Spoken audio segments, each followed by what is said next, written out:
Vamos introduzir agora mais um convidado deste Guerra e Paz, de quarta-feira, o Major-General Isidro de Moraes Pereira. É presença assídua aqui no canal Now, especialista em estratégia militar. Boa noite, bem-vindo mais uma vez. Boa noite. Sr. General, é um prazer sempre. O que é que acha deste cessar-fogo anunciado? Dá para acreditar nele? Não. Francamente, este cessar-fogo já está a ser torpedeado desde esta manhã. Quer dizer, nós temos notícias que nos chegam de ataques perpetrados pelo Irão contra Estados da Península Arábica, que nós sabemos, designadamente os Emirados Árabes Unidos e não só, o próprio Kuwait, que relatam hoje pela manhã, não foi imediatamente a seguir, quando há uma declaração de cessar-fogo ao nível político, antes que as decisões ao nível político cheguem ao simples militar que está no teatro de operações, ou que é responsável por uma guarnição, por exemplo, de uma arma coletiva, seja, por exemplo, um míssil, ou seja, uma estação de lançamento de drones, antes que esse militar saiba daquilo que se passou, ainda há ordens a cumprir antes e pode haver disparos, mesmo depois de ter sido acertado um cessar-fogo. Isto para dizer o quê? Que os ataques que existiram após a meia-noite, uma hora depois, esses são sempre aceitáveis porque é assim que acontece em qualquer cessar-fogo. Agora, ataques levados a cabo 12 horas depois, já pela manhã, bom, quer dizer, não podem ser interpretados desta forma que eu estou a dizer agora. Não são justificáveis. Bom, há também o Irão que acusa os Emirados Árabes Unidos de terem atacado uma instalação no próprio Irão, utilizando inclusivamente um caça de origem francês, um Mirage. Bom, mas é algo que não nos admira. Nós sabemos perfeitamente que os Estados da Península Arábica, temendo que Donald Trump podia fazer algo como o que fez ontem, foram exercendo uma pressão suficientemente grande para dissuadir Trump a decidir da forma que decidiu, a continuar com os bombardeamentos ao Irão, porque no entender deles, eles foram arrastados para uma guerra contra um destabilizador no Médio Oriente, o Irão, e eles entendem que o Irão não estava suficientemente, o poderio militar iraniano não estava suficientemente desgastado. E é uma realidade que não está. Pese embora nós tenhamos ouvido, quer de Donald Trump, quer do seu secretário da Guerra, Pete Hegseth, até de Marco Rubio, que seria menos admissível cometer esse tipo de erros, nós temos ouvido que a capacidade militar iraniana está completamente obliterada, a marinha está obliterada, a sua capacidade de mísseis está reduzida em 90%, os remanescentes são 10%, os drones a mesma coisa, e na realidade são as próprias agências de informações, vulgo intelligence, norte-americanas, que ontem, não no final do dia, mas no início do dia, vieram dizer que, em boa verdade, os estudos dizem que as capacidades militares iranianas, quando muito, estão neutralizadas 50%. E até apresentam números que o Irão ainda tem uma quantidade de mísseis que aproxima-se das 2 dezenas de milhares e de drones muito próximo das 5 dezenas de milhares. Portanto, quer dizer, o Irão ainda tem muita capacidade militar. E estes países da Arábia Saudita que foram arrastados para este conflito, que de alguma maneira eram relativamente ao Irão, tinham uma atitude neutra, digamos assim, ou até em muitos casos apoiantes, simpatizantes QB da causa iraniana, não declarados, mas de alguma forma simpatizantes. Quando perguntássemos a alguns líderes desses países e expuséssemos perante a espada e a parede, entre Israel e o Irão, quem escolhe? Alguns provavelmente até escolheriam o Irão. Mas a verdade é que neste momento esses países se sentem traídos por Donald Trump. Donald Trump, além de se retirar prematuramente de algo que começou, porque vamos lá ver, só se começa uma guerra quando se esgotaram todas as outras formas de coagir um determinado país ou uma coligação de Estados à nossa vontade. A guerra é aquilo que costumamos dizer que é a última ratio regis, a última razão do rei para impor a sua vontade. Quando a diplomacia não foi capaz de resolver os conflitos, recorde-se à guerra. E a guerra só tem um fim. O fim último da guerra é a paz. A guerra não é um fim em si mesmo, a não ser as guerras de expansão, as guerras que são consideradas pela Carta das Nações Unidas como um ato ilegítimo.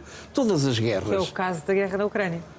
É o caso da guerra da Ucrânia, que é claramente uma guerra de expansão.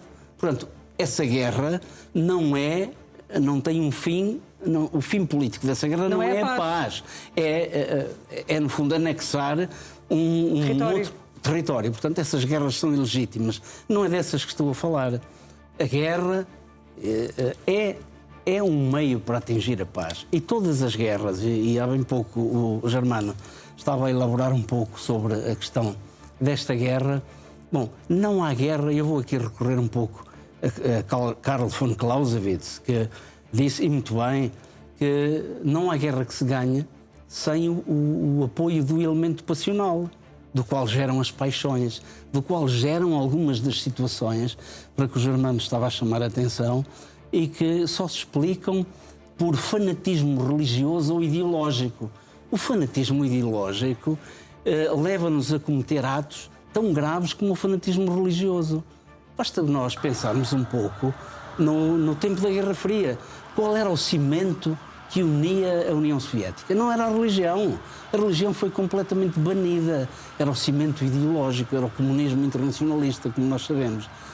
E quando se pergunta, quando vimos aquela peça, mas ele faz isto, faz aquilo, mas mesmo assim eu apoio. Isto chama-se, só tem um nome, fanatismo ideológico. E os Estados Unidos estão a ser atingidos por uma onda de fanatismo ideológico, que é extraordinariamente perigoso. Agora vamos voltar à questão. Quando se perde o apoio da população, perde-se uma guerra. É inevitável isso acontecer. Portanto, sempre que se começa uma guerra, é preciso explicar às populações o porquê dessa guerra. Por que razão estamos a sacrificar os jovens, os filhos da nação, em prol de uma guerra? Essa justificação, neste caso particular, da guerra no Irão, pelo menos do lado dos Estados Unidos, não foi suficientemente justificada. No caso israelita, bom, a justificação já existe do antecedente. O Irão pretende, com os seus proxies, em conjunto com os seus proxies, no limite, fazer desaparecer Israel do mapa. E a justificação é clara. E neste caso, Israel continua a guerra contra o Líbano.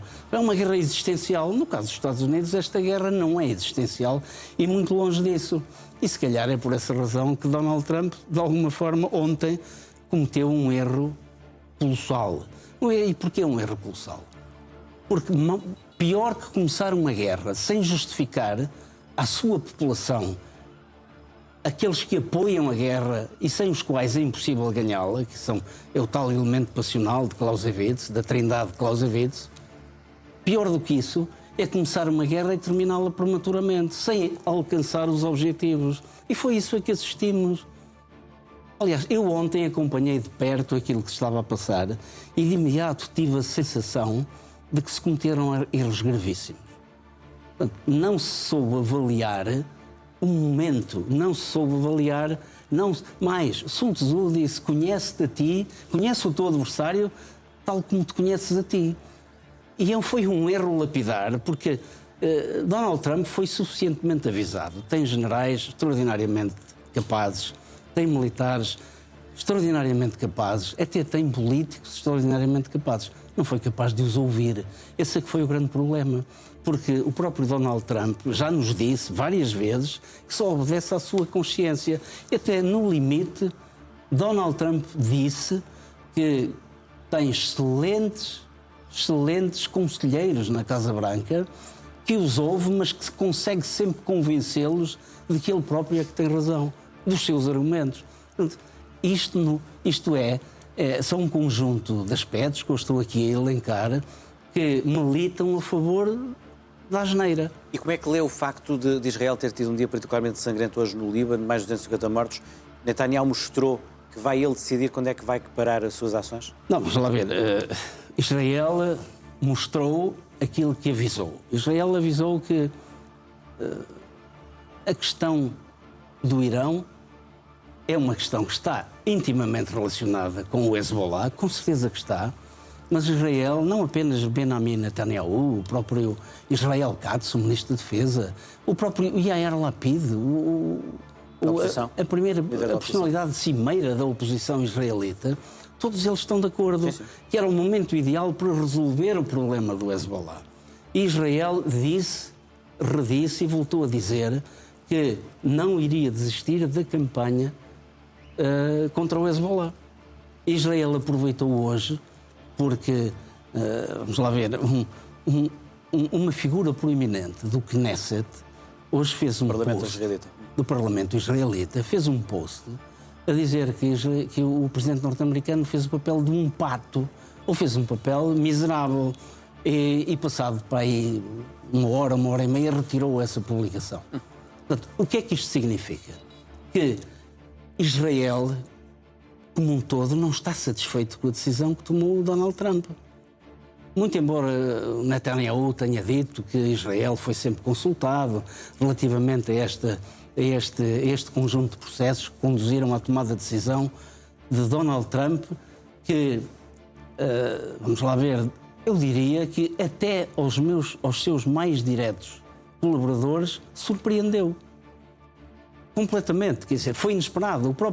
Os próprios funcionários, os militares do Pentágono, tinham planeado a noite mais violenta de todas, dos 40 dias de guerra. Sim. E estavam convencidos, isto numa casa de apostas era 90 contra 10 ou 95 contra 5. Todos eles apostavam que a decisão de Donald Trump seria levar por diante mais uma noite, mais um dia de uma campanha aérea violenta sobre o Irão para, no fundo, chegar digamos, a uma posição de força que... E o que é que o terá detido para não ir por esse caminho? Eu acho que aquilo que o demoveu foram vários aspectos. Já aqui elencamos por várias vezes. Donald Trump pensa sobretudo nele. E a seguir pensa nele. E depois pensa no Partido Republicano. E dentro do Partido Republicano pensa na sua base de apoio. E Donald Trump tem a noção que a pior coisa que lhe podia acontecer era, nas eleições intercalares, perder o controle das duas câmaras. Da Câmara Alta, do Senado, é improvável que aconteça. Na Câmara Baixa, é mais que provável que venha a acontecer. Portanto, é quase inexorável que Donald Trump perca o controle da Câmara Baixa, da Câmara dos Representantes. Ele não quer, de forma alguma, perder o Senado, porque se perder as duas, o que vai acontecer a Donald Trump, o mínimo que lhe vai acontecer é ter 2 anos em que não consegue governar. E aquilo que lhe vai provavelmente acontecer é ser objeto do impeachment. E desta vez o impeachment vai funcionar. E ele não quer que isso aconteça. E comissões de inquérito sobre o Epstein e outras coisas. Ora, está. E o problema é que até agora tem controlado a questão dos fecheiros do Epstein, como queiramos dizer.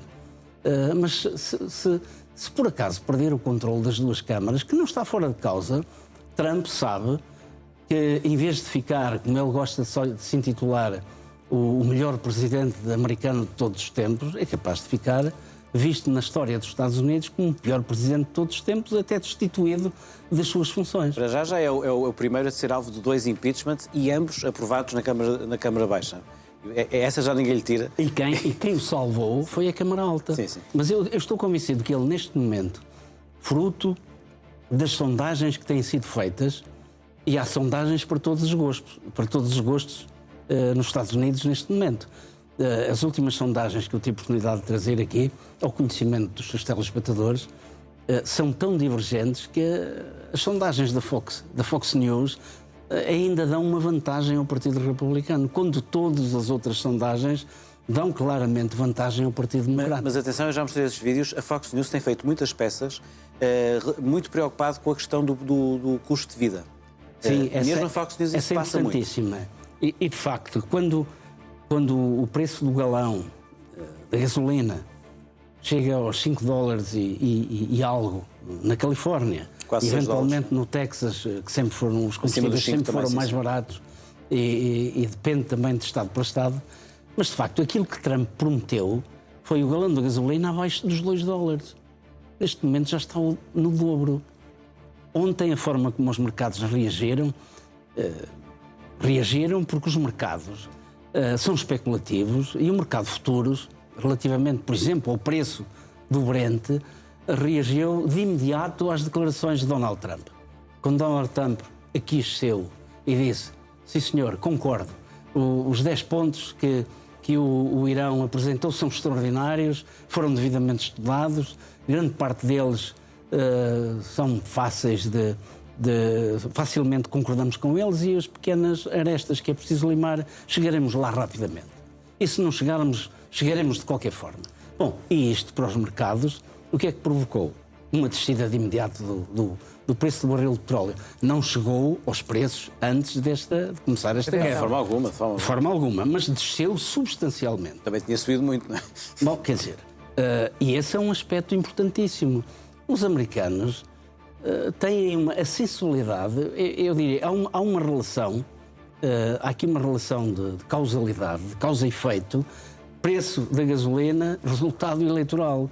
Quer dizer, se um governo, seja ele democrata ou seja republicano, e se durante o período em que governa o preço do galão subir de forma significativa, é quase certo que esse partido vai perder as próximas eleições. Nos Estados Unidos é um pouco assim. O cidadão americano é muito sensível ao dinheiro no bolso. E a questão da gasolina é particularmente sensível, porque quem viveu nos Estados Unidos como eu sabe que o racional americano não é semelhante ao racional europeu. Hoje em dia há jovens da geração Z que até se recusam a comprar um automóvel, a terem automóvel próprio, porque ou alugam um carro, ou chamam um Uber, ou utilizam transportes públicos nas cidades. Nos Estados Unidos não é assim. Nos Estados Unidos toda a gente tem 1, 2, 3 automóveis, as famílias. Eu, quando vivia nos Estados Unidos, digo isto com toda a franqueza, ia fazer compras a 40 km de distância. Onde é que é? É a 20 minutos, é um quarto de hora. É assim que se vive nos Estados Unidos. E não é por acaso que o cidadão americano é tão sensível ao preço dos combustíveis. Esta é a razão. Quer dizer...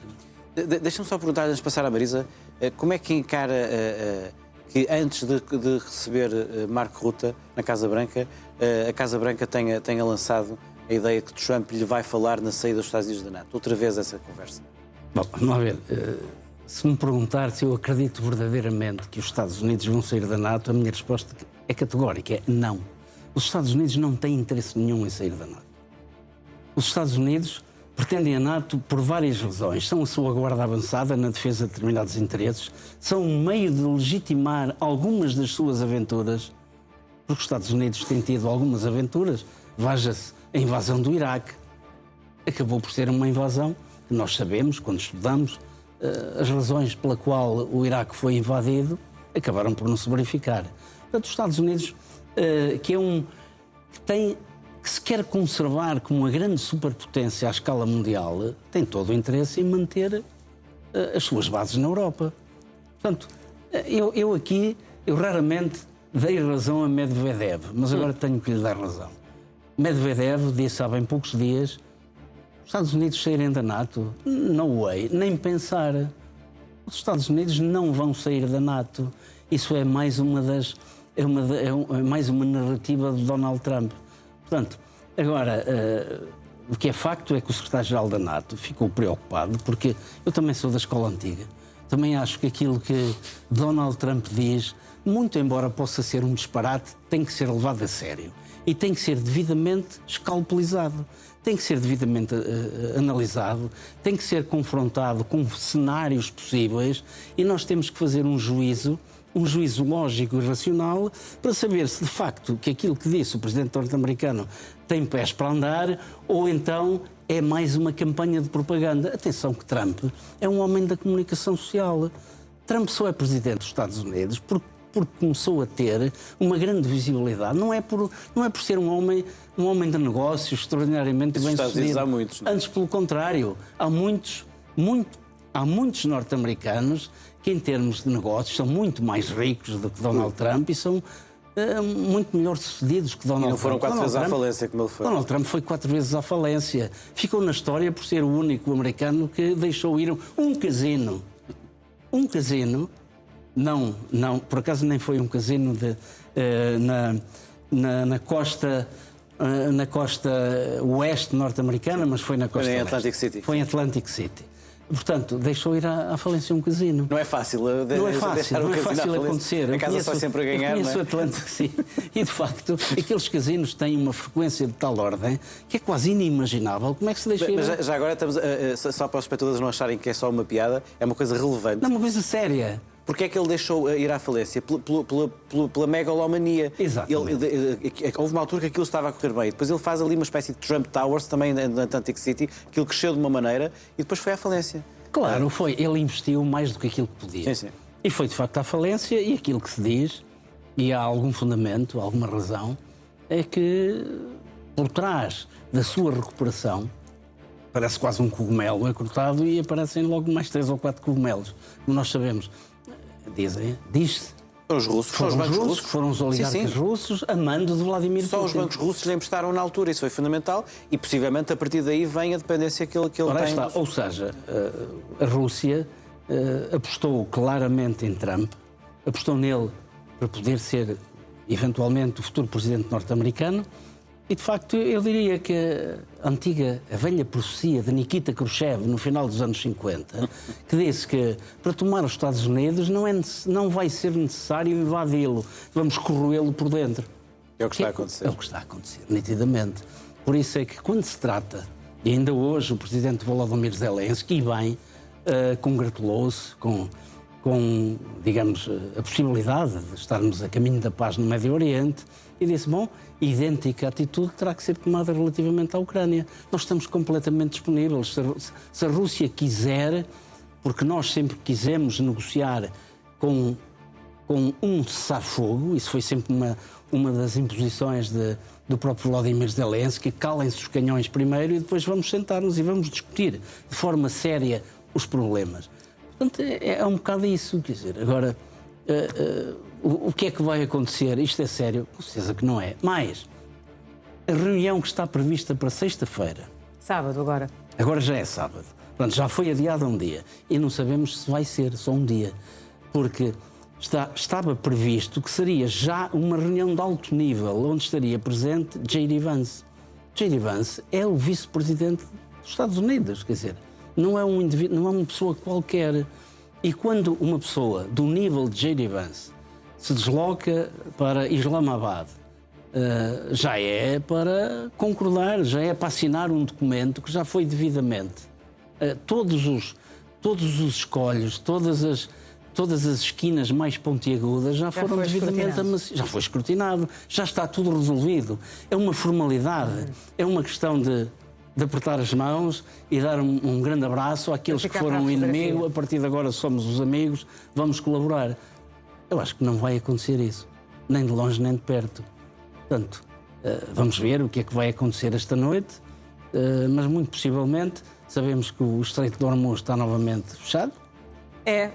Há centenas de navios que estão retidos, são cerca de 8 centenas de navios retidos. E agora, pelo menos a última informação que eu obtive é que, finalmente, e é a porta-voz, a Caroline Leavitt, a porta-voz da Casa Branca, que vem dizer que, afinal, o Irão enganou Trump.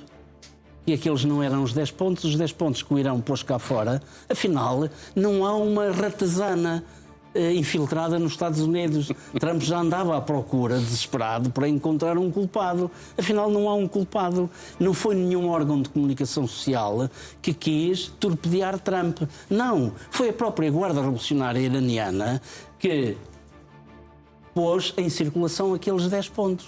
E aqueles 10 pontos, olhamos para eles, escalpelizando-os, é fácil ver que não estamos nem de longe nem de perto próximos do entendimento entre os 15 pontos apresentados pelos Estados Unidos e os 10 pontos apresentados pelo Irão. Deixa-me só dizer isto. Quem esteja minimamente dentro do processo do programa nuclear, da questão do que foi o acordo nuclear de 2015, tudo o que aconteceu a seguir, e olha para aqueles 10 pontos que há bocado mostramos, da peça do Wall Street Journal amarelo, olhe para aqueles 10 pontos, quem esteja minimamente por dentro, olha para ali e diz: Obama, com o acordo nuclear, conseguiu muito melhor. É isto que é a grande vitória de Trump e que acaba a guerra?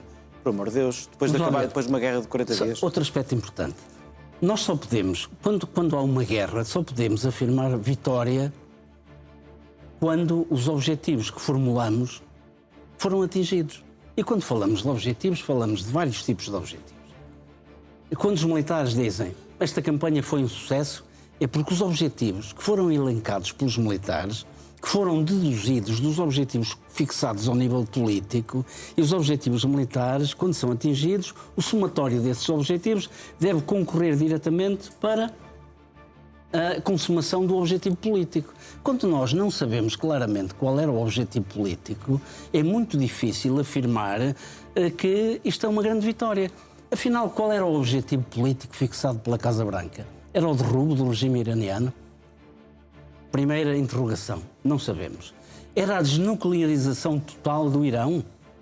Bom, olhando para estes 10 pontos, começamos a ficar também com dúvidas.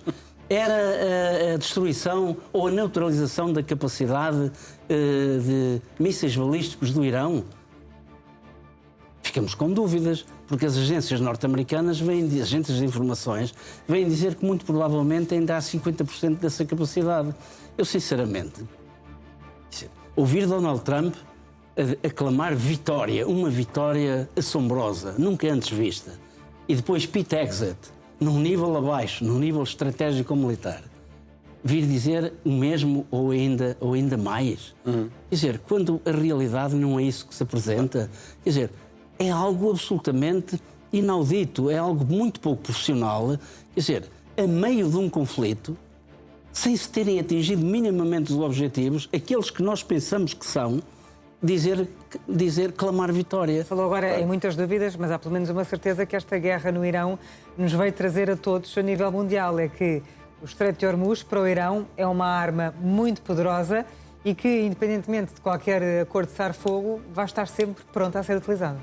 Claro, e foi algo que Donald Trump, e agora sabemos que Donald Trump foi devidamente alertado pelo Pentágono, o general Dan Kane e os seus mais diretos colaboradores, que isso podia acontecer. E Trump decidiu não dar grande importância, porque achava que se o Irão fechasse o estreito ou minasse o estreito, também estava a impedir a navegação dos seus próprios navios. Só que o Irão não fez a coisa como Trump acharia. E mais, e não estamos livres de o estreito de Bab el-Mandeb também ser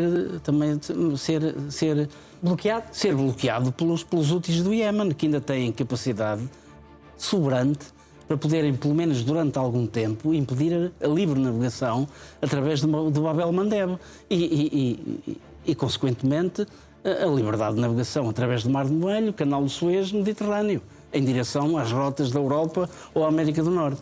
Queria ainda ouvi-lo acerca de Israel. É ou não uma posição ambivalente esta que o Estado de Israel mostra ao dizer sim, concordamos com o cessar-fogo no Irão, mas ao mesmo tempo continuam a manter os ataques ao Líbano? E de que maneira? Porque hoje foi um dos piores dias de ataques no Líbano, com mais de 200 mortos. Isto é uma questão de pragmatismo. O Irão está a 1.700 km de distância. O Hezbollah está ali ao lado. Este é que é o grande problema. O problema não é outro. É dizer, como é que um Estado que se preza de prover a segurança dos seus cidadãos pode tolerar que nas suas fronteiras existe alguém que de um momento para o outro lança uma granada de morteiro, lança uma arma anticarro e que lançada contra uma habitação é capaz de a destruir por completo? Quer dizer, como é que Israel explica aos seus cidadãos que vivem junto à fronteira do Norte que não faz nada para garantir a sua segurança? Das duas, uma, ou Israel desiste de habitar, e Israel é um terço de Portugal, desiste de uma parte substantiva de habitar o seu território, ou então tem que resolver este problema. Portanto, o Irão está a 1.700 km. É um problema que se pode resolver melhorando a capacidade de interceptar estes novos mísseis. Isto é como o jogo do gato e do rato. O Irão introduz melhorias na tecnologia dos mísseis, mesmo nos balísticos consegue desviar ligeiramente a trajetória. Isto também se consegue contrariar melhorando a programação do RO3 e do RO2. Israel pode viver com isso. Agora, não pode viver com o inimigo às suas portas. Esta é a grande razão. Está explicado. Muito obrigado, Sr. Muito obrigada mais uma vez pela presença neste Guerra e Paz. Voltamos a ver-nos amanhã. Obrigada.